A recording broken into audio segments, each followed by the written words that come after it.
आगाह कंदासीं के सदर आरिफ अलवी पार्लियामेंट जो गडियल इजलास घुराए वरितो आहे। मुल्की सियासी सूरतहाल ऐं छिकताण सबब सदर आरिफ अलवी सुभाणे 4 वॻे इजलास तलब करे वरितो आहे। सदर पारां पार्लियामेंट जो गडियल इजलास आइन जे आर्टिकल 54 तहत तलब कयो वियो आहे। ख़बर मां शेयर कई पिया। सदर आरिफ अलवी पार्लियामेंट जो गडियल इजलास घुराए वरितो आहे। मुल्की सियासी सूरतहाल ऐं छिकताण सबब सदर आरिफ अलवी सुभाणे 4 वॻे इजलास तलब करे वरितो आहे। सदर पारां पार्लियामेंट जो गडियल इजलास आइन जे आर्टिकल 54 तहत तलब कयो वियो।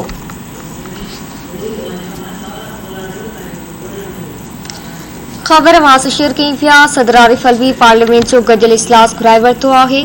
मुल्की सियासी सूरतहाल ऐं छिकताण सबब सदर आरिफ अलवी सुभाणे 4 वॻे इजलास तलब करे वरितो आहे। सदर पारां पार्लियामेंट जो गडियल इजलास आइन जे आर्टिकल 54 तहत तलब कयो वियो आहे।